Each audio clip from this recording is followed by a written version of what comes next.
This is a new tool.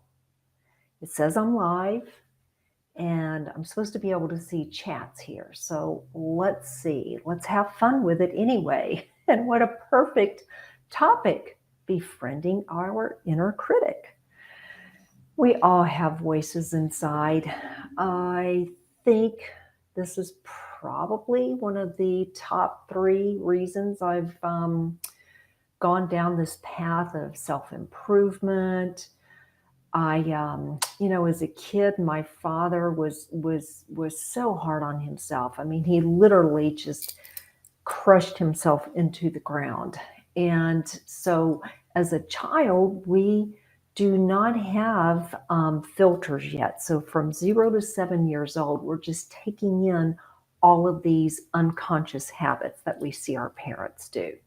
Could be parents, could be aunt, uncle, somebody who is influential to you. So we all have those voices inside of our heads. And yeah, some of them can be helpful. They can be keeping us away from real danger. Like you may have that gut feeling that maybe I should get out of this lane instead of staying here. And that's more an intuition, but the inner critic, we all know who they are. And here's one of the tools or the techniques I want to give you. Name this inner critic. And Sonia Choquette actually calls the inner critic, she calls it our barking dog. And I have a barking dog. I have named her Chloe. She looks like an Afghan hound. We had an Afghan hound when my husband and I first got married, so that's kind of something I can relate to. And if you name something, you claim it. This is it. It goes for everything. Name your air conditioner. Name your RV. Name them things that are going to treat you well. All right, so let's get back to inner critic. What is your inner critic saying to you? I mean, how does it attack you? Does it judge you? And when this is happening, can you step back and have the awareness that you're doing this to yourself? That automatically means you're getting into the spiritual side, your right side of the brain. The left side, that inner critic, that's the ego. That's just it's gnarly. It eats us up. It's all the bad things. And again, it's a great way for you to kind of step back if you can, not if, but when you start practicing awareness and mindfulness, then you're on the path to spirituality. And that's where all things can be created, the mental equivalent, as well as you just become more resourceful. And you can tell I'm very passionate about this topic. Okay, so your inner critic, become aware of what's it saying to me, and how can I become friends with it. Here's another technique. Sometimes your inner critic may come up and create the procrastination. And because it's fearful, it's like, oh, you don't want to do that. People may make fun of you. This may happen. You may get rejected. And so if you're going through that phase of procrastination, one of my favorite tools is to just literally say, I am the very best procrastinator ever. Therefore, I am just going to give myself a prize at the end of the day for procrastinating. And sometimes I'll go and order a new lipstick. And these are really exaggerated times. I haven't ordered a lipstick lately. But if I'm really beating myself up, then I turn it around and say, you know what? How can I just acknowledge this today and take that beating myself up out of the equation and just acknowledge it and then just move on. Another one is just literally saying, stop.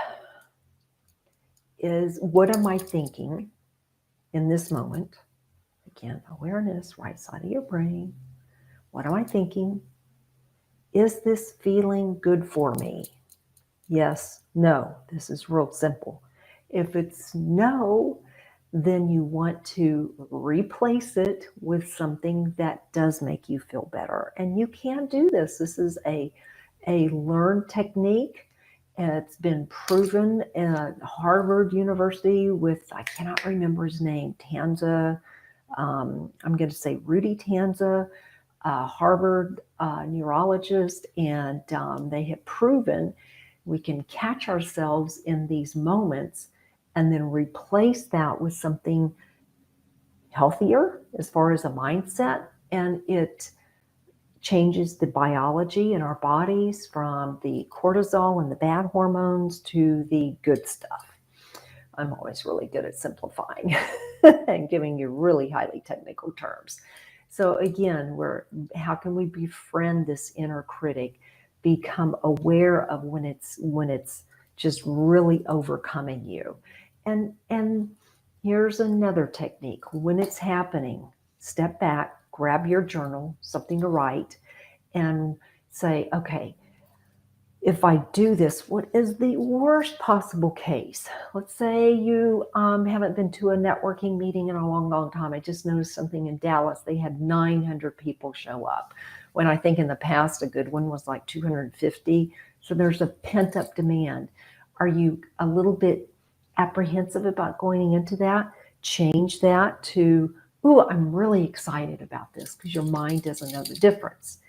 But also, if you can't play with your mind enough to say, I'm really excited about this, then write down and say, what's the worst possible thing that can happen if I go to a meeting where there are 900 people?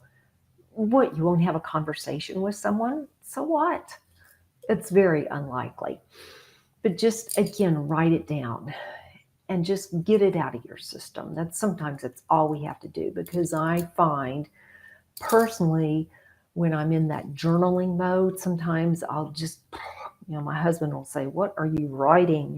It's like 45 minutes and I'm still writing in the evening. And it's like, just leave me alone. I just got to get it out.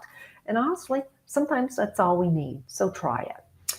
Number 2, reflection.